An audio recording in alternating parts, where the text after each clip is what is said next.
Hello student, आप सभी को इंडियन एजुकेशन में स्वागत है और आप लोग को पढ़ाने के लिए लाई हूँ स्केलेटल सिस्टम के बारे में।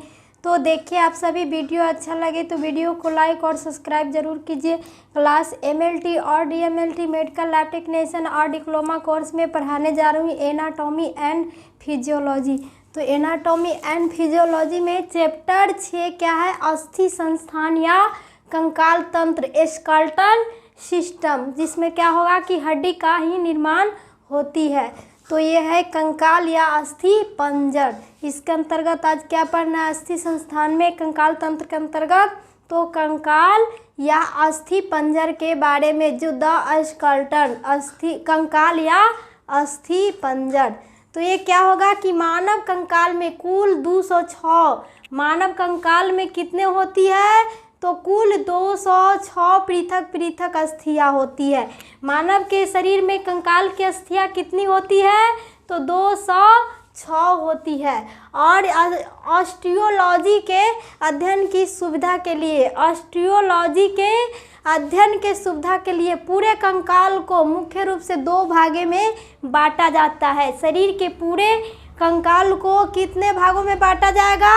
तो 2 भागों में बांटा जा सकता है। तो कंकाल का 2 भाग का नाम क्या होगा? तो पहला में क्या है कि अक्षीय कंकाल, एक्सियल स्केलेटन। पहला नंबर क्या होगा? तो अक्षीय कंकाल, एक्सियल स्केलेटन। और दूसरा नंबर में क्या होगा? तो उपांगीय कंकाल, उपांगीय कंकाल, एपेंडिकुलर या स्केलेटन। क्या होगा दूसरा में? तो पेंडिकुलर स्केलेटन। तो पहला नंबर है कि अक्षीय कंकाल, एक्सियल स्केलेटन क्या होगा? तो अक्षीय कंकाल, एक्सियल स्केलेटन के क्या हो गए? तो इस अक्षीय कंकाल को इसलिए कहा जाता है, इससे अक्षीय कंकाल इसलिए कहा जाएगा क्योंकि यह शरीर का अनुलंब अक्ष, ये शरीर का किसका? तो अनुलंब अक्ष का लॉन्गिट्यूडिनल या एक्सिसियस बनाता है। कौन सी बनाता है शरीर का? तो लॉन्गिट्यूडिनल एक्सियल बनाता है, अनुलंब अक्ष बनाएगा। तो इसीलिए इसको क्या कहेंगे? अक्षीय कंकाल कहते हैं। तो इसके अंतर्गत खोपड़ी और इसके एक्सियल स्केलेटन के ही अंतर्गत क्या आएंगे?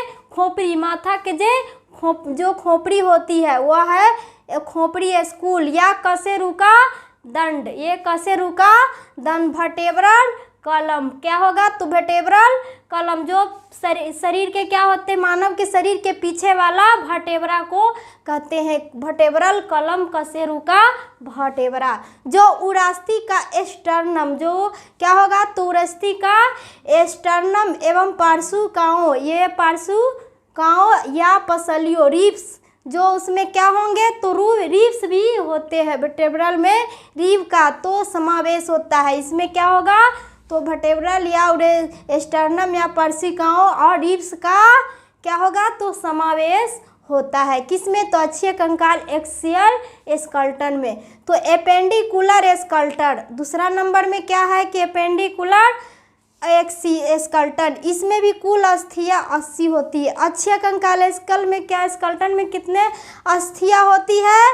तो अक्षीय कंकाल के भी 80 अस्थियां होती है, 80 हड्डी होती है। और दूसरा नंबर क्या है? तो उपांगीय कंकाल, एपेंडिकुलर स्केलेटन।